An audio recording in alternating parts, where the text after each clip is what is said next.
Good morning all of you. आज हम class 10th Sanskrit Spandana के पाठ क्रमांक 9 भारत वैभवम का अंतिम श्लोक नंबर 5 पढ़ेंगे। नाना रत्नैर्मणिभिर्युक्तां हिरण्यरूपां हरिपदपुण्यां राधा सर्वेश्वर शरणोहम वारं वारं वंदे रम्याम। यह श्लोक है आपका। इसके शब्दार्थ: नाना रत्नैर्मणिभिर्युक्ताम अर्थात मोती, माणिक्य, मूंगा आदि विविध रत्नों और मणियों से परिपूर्ण। इसकी संस्कृत: मुक्ता माणिक्य प्रवलादिभिः विविधरत्नैः मणिभिः च भरितां हिरण्यरूपां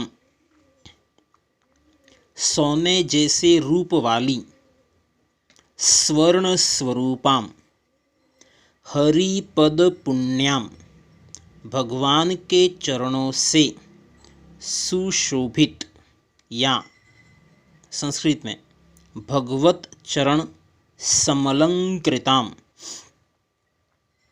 वारं वारं अर्थात बार बार मुहुर्मुहुः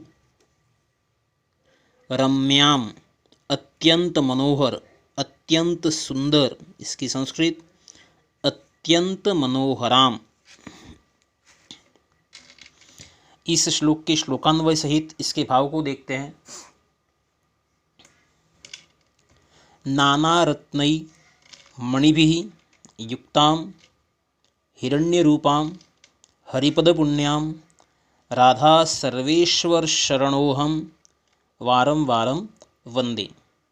लगभग पहले से 5वें श्लोक जो हमने पढ़े, वहाँ पर अगर हम बात करें अन्वय की, तो केवल पहला श्लोक ही ऐसा है जिसका अन्वय थोड़ा सा आगे पीछे है श्लोक के अनुसार। बाकी श्लोक संख्या 2 से लेकर के 5 तक सभी श्लोकों के अन्वय जैसा श्लोक है वैसा ही अन्वय लिखा हुआ है।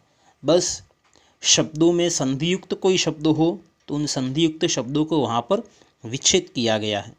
ध्यान रखेगा, ये जैसा श्लोक है वैसा ही अन्वय 2 से लेके 5 तक में है। इसके अनुवाद को देखते हैं। नाना रत्नैः विभिन्न प्रकार के रत्नों से, मणिभिः मणियों से युक्त अर्थात हमारी यह भारत भूमि या यह भारत भूमि विभिन्न प्रकार के मोती, माणिक्य, मूंगा आदि विभिन्न प्रकार के रत्नों और मणियों से भरी हुई हैं, युक्त हैं। हिरण्य रूपां यह सोने जैसे वर्ण वाली हैं।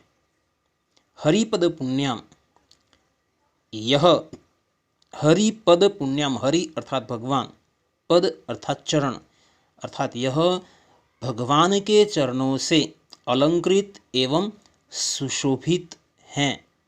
इस प्रकार की पुण्य पवित्रतम विशालतम भारत वसुधा को राधा सर्वेश्वर शरण स्वयं ग्रंथकार, स्वयं रचनाकार बार बार वंदना करता है। यह इसका हिंदी अनुवाद है। अगर हम इसकी व्याख्या देखते हैं, नाना रत्नैः मणिभिः युक्ताम, इसका संदर्भ प्रसंग यथावत पहले जैसे ही रहेगा। जैसे हमने पहले, दूसरे, तीसरे, चौथे में संदर्भ प्रसंग लिखा है, सेम टू सेम संदर्भ प्रसंग 5वें में भी चलेगा। अब इसकी व्याख्या करते हैं कि नाना रत्नैः मणिभिः युक्ताम अर्थात विभिन्न प्रकारेण मुक्ता माणिक्य प्रवलादिभिः विविधैः रत्नैः मणिभिः च युक्तां भरितां परिपूर्णां वा हिरण्यरूपां इयं भूमिः स्वर्णस्वरूपां हरिपद पुण्याम अर्थात भगवत चरणैः समलंकृतां सुशोभितां अतः पुण्यां पवित्रतमां पावनतमां निर्मलतमां वा वसुधाम् अहं राधा सर्वेश्वर शरणः स्वयं ग्रंथकारः श्रीजी महाराजः वारं वारम् अभिवादयामि प्रार्थयामि नमामि वा इति। यह आपकी श्लोक की व्याख्या थी। यहाँ तक हमारा पाठ संख्या 9 पूर्ण होता है, जिसकी हिंदी और संस्कृत अनुवाद व्याख्या सहित हमने इसे पूर्ण किया है। अग्रिम नोट्स आपको दे दिए जाएंगे। Thank you.